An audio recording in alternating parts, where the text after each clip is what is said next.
Bonjour chers amis, nous sommes heureux de vous avoir à nouveau avec nous pour pouvoir ensemble échanger autour de ce beau thème de ce trimestre. J'accueille le pasteur Jean-Marc Laure et le pasteur Gabriel Goléa. Bonjour. Merci de votre présence aussi à mes côtés. Et je voudrais vous proposer de prier ensemble, avant toute chose, avec le pasteur Jean-Marc Laure. Notre Père, nous sommes heureux de pouvoir nous tenir devant toi et heureux de savoir que tu nous veux unis avec toi, unis les uns avec les autres pour manifester ton amour. Alors dirige-nous pendant cette étude et ce partage. Nous t'en prions au nom de Jésus. Amen. Amen. Amen. Leçon numéro 4, la clé de l'unité. La clé. Alors cette semaine, on nous affirme que la clé de l'unité se trouve dans le Christ. Absolument. Voilà, n'y allons pas par quatre chemins, elle se trouve dans le Christ. On va prendre un premier texte ensemble qui se trouve dans l'Épître aux Éphésiens, au chapitre 1, verset 9, juste pour voir comment est-ce que Paul exprime cela. Éphésiens, chapitre 1, verset 9 et 10.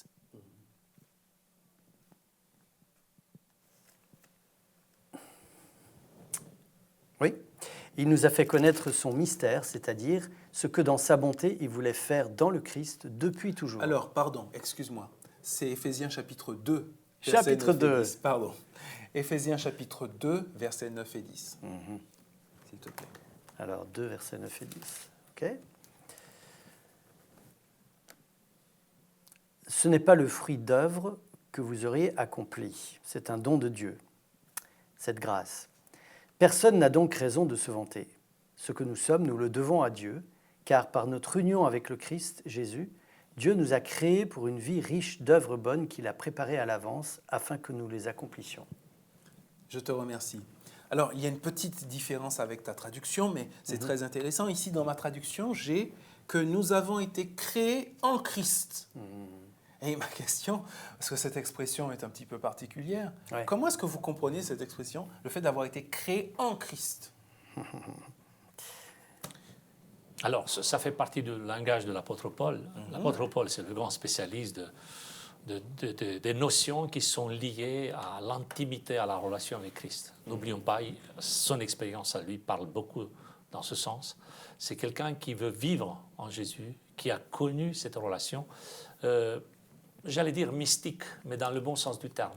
Ce n'est pas dans le sens détaché des réalités terrestres, mais dans le sens spirituel du terme.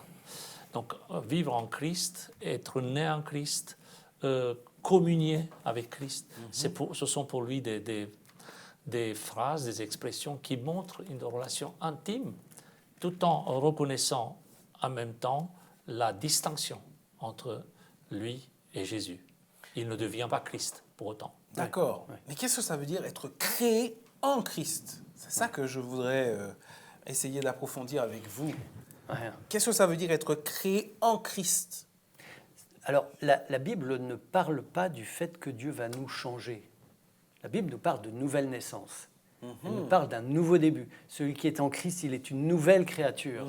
On retrouve l'idée de la création. Oui, c'est ça. Hein, les choses anciennes sont passées et toutes choses sont devenues nouvelles. Parce qu'en Christ, on peut voir le regard que Dieu va poser sur nous, au travers de son amour, au travers de sa grâce, et qui change complètement mon regard égoïste sur moi-même, qui veut trouver sa place au soleil, qui veut parfois aussi dans l'Église avoir raison, montrer aux autres que moi je suis vraiment quelqu'un de bien, etc. Quand on est en Christ, on est ému par la grâce de Dieu, par l'amour de Dieu, et on a ce regard de Dieu qui change notre identité. On devient quelqu'un d'autre tout en restant nous-mêmes. Une nouvelle création, on part de presque zéro, presque, on pourrait dire. C'est ça, parce que en tout cas, les choses passées sont révolues. Voilà, c'est-à-dire, c'est pas moi qui m'invente, c'est Dieu, ça vient de Dieu. C'est cette action de Dieu dans ma vie et qui passe par le sacrifice de Jésus à la croix, la résurrection de Jésus et le fait que le Saint-Esprit mette la vie de Jésus en moi, les motivations de Jésus, les pensées de Jésus en moi, fait de moi quelqu'un de nouveau. Le verset précédent précise, c'est pas en vertu de nos propres œuvres, c'est tout en à fait. Christ. C'est ça. Donc c'est pour l'apôtre Paul, c'est un thème récurrent, c'est de parler de la centralité du Christ dans la vie, y compris de la nouvelle naissance. Donc Jésus est au centre. Et on parlera tout à l'heure sûrement, mais la question de l'unité, c'est pas unité pour unité. C'est pas juste être tous gentils et tous calmes. Il n'est pas question d'être calme. Enfin, ça fait du bien des fois d'être calme et gentil. Mais ce n'est pas la finalité. C'est un état d'esprit, c'est une résultante de quelque chose qui existe.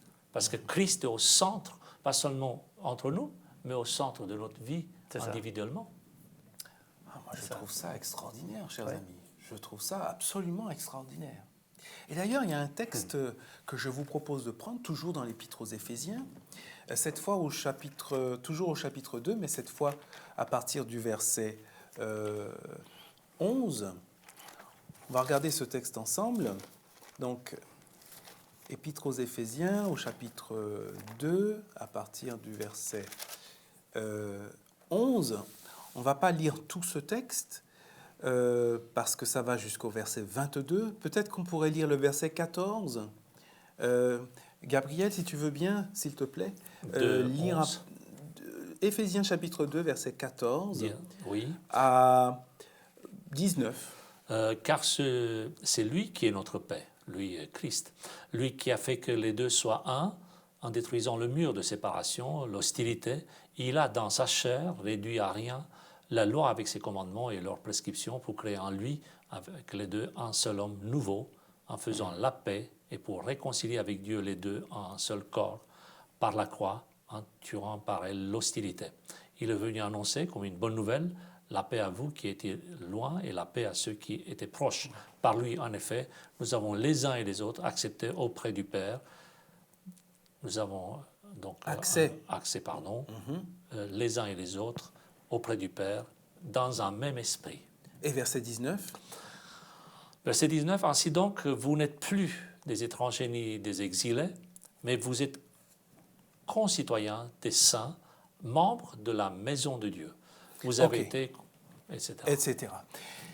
Quel est le message, quels sont les accents du message de Paul que vous percevez dans ce texte? Très simplement, qu'est-ce qu'il essaie de dire, Paul, ici, dans ce texte?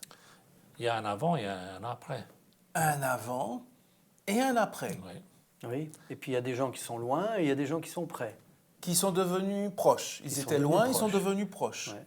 Dans d'autres textes, il dira, il n'y a ni juif, ni grec, ni homme, ni femme, ni homme libre, ni esclave. Qu'est-ce que ça veut dire, ça? On peut visualiser ça peut-être avec une image. Si Jésus est au centre, et nous allons tous vers Jésus, enfin, physiquement j'entends, plus on s'approche de Jésus, plus on s'approche entre nous. Automatiquement. Donc voilà, c'est la loi de la physique. Donc la distance se réduit entre nous aussi. Donc ces différences qui posaient problème autrefois, des différences liées à l'origine, aux accents, etc., j'en suis bien placé pour parler de ça, ce ne sont plus des différences, parce qu'en Jésus, ça devient une unité, un élément fort. Et est-ce que Paul n'est même pas encore plus radical que ça, puisqu'il dit il n'y a plus. Que quelque part, il est en train de dire, bien sûr, les différences continuent, mais en même temps, ça pose pas de problème. Voilà, elles sont, c'est comme si... C'est une richesse, c'est pas un handicap. Voilà, c'est ça. C'est-à-dire que l'unité en Christ, la relation avec Christ ne va pas gommer nos différences. Non. On n'aura pas tous les mêmes lunettes pour voir la même réalité. C'est ça. On aura des lunettes différentes pour voir une réalité qui peut être différente. Mais ce qui compte, c'est que ces différences-là ne sont plus une cause, un obstacle dans nos relations. Au contraire, une richesse. Et peut-être on ne peut plus s'en réclamer. Moi, je suis grec. Moi, je suis... On ne peut plus trop s'en réclamer. Quel mérite d'être grec? Voilà. Qui a décidé d'être grec? Enfin, comment est-ce que vous faites pour devenir grec? Enfin, quel est votre mérite dans tout ça? Vous avez choisi la ville? Qui a choisi l'endroit où on est? Justement, tu parles de quelque chose d'important dans ce thème. Derrière, il y a la notion de choix, de liberté. Je choisis d'être avec Christ. Je choisis Christ, comme Christ m'a choisi. Ça, c'est la Je ne choisis pas d'être français ou d'être allemand ou d'être antillais ou d'être roumain. Ou la différence qui a de la valeur, c'est ça. Est-ce que je choisis d'être avec Christ ou C'est pas. ça. Ça, c'est la vraie différence. C'est ça. Le reste, ça ne m'appartient pas. Et si toi et moi on choisit, on est unis.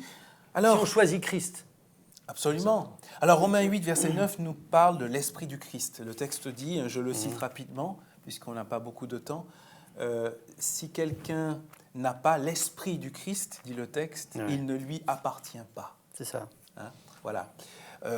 Paul parle aussi d'être abreuvé du même esprit. Ouais.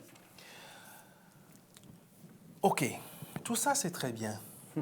Mais je voudrais que nous puissions aborder des aspects pratiques aussi. Parce que l'unité dans le Christ, ça doit être quelque chose de pratique. Éphésiens chapitre 5, verset 21 nous dit « Soumettez-vous les uns aux autres ». Lorsqu'on se trouve dans un comité d'église, dans un groupe de travail, ou dans un autre cadre, peu importe, lorsqu'on est plusieurs, mais comment est-ce qu'on vit cette injonction « Soumettez-vous les uns aux autres », surtout lorsque je pense avoir raison, lorsque je suis convaincu de mon point de vue. Comment est-ce que je peux vivre cette réalité ? Soumettez-vous les uns aux autres. Alors déjà, Et nous terminerons là-dessus. Paul parle dans le cadre de l'Église. Il ne nous dit pas de nous soumettre à n'importe qui et n'importe comment. Oui. C'est dans le cadre, de l'Église. la foi. Voilà, le cadre de la foi. Si moi, je regarde mon frère comme étant une nouvelle créature, née en Christ, si je le regarde comme étant celui qui a choisi Christ comme moi, j'ai pu le choisir, alors je peux me soumettre à lui. Je peux voir en lui un enfant de Dieu. Je peux voir en lui quelqu'un qui compte pour le Seigneur et dans l'œuvre de Dieu. Et peut-être écouter ce qu'il a à dire et peut-être laisser ma petite opinion de côté ou en sourdine pour lui laisser un peu de place. Mais cet enfant de Dieu pourrait se tromper. Je fais exprès. Bien sûr. Bien alors, sûr. Alors, Gabriel. La société moderne nous apprend En quelques beaucoup mots. sur la liberté de l'individu. Je pense qu'il y a beaucoup d'avancées, il y a encore des progrès à faire, et c'est une bonne chose. En même temps, on peut avoir des dérives sur ce point, parce qu'à force de mettre l'individu au centre de l'action, on perd l'intérêt commun. Les grands bâtiments, les grandes œuvres de l'humanité ont été construits par un effort commun. Je ne justifie pas les contraintes. Bien sûr, mais nous comprenons l'idée. Bien sûr, l'idée, c'est de se mettre ensemble pour construire quelque chose. Malheureusement, l'esprit moderne, c'est chacun dans son coin. Et c'est ça qui nous manque. Pour construire cela, il faut retourner à l'intérêt commun. Quand je suis dans une réunion, pour prendre ton exemple, il faut se poser la question, mais quel est l'intérêt de cette réunion ? L'intérêt, ce n'est pas que j'ai raison. Moi, ce n'est pas un problème. Raison par raison, ce n'est pas ça le souci. L'intérêt, c'est à la fin, à l'issue de cette réunion, est-ce qu'on a avancé et dans quel sens ? Est-ce que le fait de se soumettre les uns aux autres n'implique pas l'idée que j'admette que Dieu puisse parler au travers Bien sûr. des autres et pas seulement de moi ? Moi, je réagis en disant bien sûr et heureusement. Après, quand on est dans un cadre, il y a une autorité qui est établie. Quand il est question de se soumettre les uns aux autres, ce n'est pas d'une façon aveugle, ce n'est pas pour se soumettre, c'est parce qu'il y a un cadre où une autorité a été déjà désignée. Et c'est dans ce cadre-là, vous pouvez avoir mille idées. Quel est ce cadre concrètement ? Le cadre, c'est Jésus est présent, et dans ce cadre-là, il y a de l'ordre, il y a aussi une manière de faire. Ce n'est pas parce que j'ai raison que je dois crier, par exemple. Ce n'est pas parce que je pense être dans le vrai que je dois m'imposer ou faire taire les autres. Parce que c'est l'œuvre du Seigneur, avant d'être la mienne peut-être. C'est ça. Et puis il y a mon frère à côté, il ne faut pas oublier. Je ne travaille pas avec des murs. Moi, avec des objets, je travaille avec des êtres humains. C'est ça. Alors, le mot de la fin, pour nos auditeurs qui entendent des choses concrètes. Je ne sais pas si c'est le mot de la fin, mais en tout cas, j'ai envie de dire, le fait que l'autre ait tort n'exclut pas le fait que je puisse l'écouter. Oui. Et que je puisse, avec lui, travailler pour le bien commun. Et peut-être, chers amis, que c'est dans cet effort d'aller vers l'autre, de s'ouvrir vers l'autre, dans cette recherche déterminée de lien et d'unité, peut-être que c'est dans ce cadre que finalement l'Esprit de Dieu vient lui-même créer l'unité. Peut-être que c'est dans cet état d'esprit de se soumettre les uns aux autres mutuellement, de s'écouter et de reconnaître aussi que Dieu puisse parler dans les uns et les autres, peut-être que ce sont finalement les conditions nécessaires pour que l'Esprit de Dieu puisse conduire tous dans la même direction. J'ai trouvé le mot de la fin. Ah, C'est marqué là dans Éphésiens 2, verset 10. Voilà, Dieu nous a créés pour une vie riche d'œuvres bonnes qu'il a préparées à l'avance pour que nous les accomplissions. eh bien, Amen. Et nous souhaitons que ces réflexions puissent vraiment être utiles concrètement pour enrichir la vie dans nos familles, dans nos groupes, dans nos communautés, à la gloire de Dieu. Amen. Amen.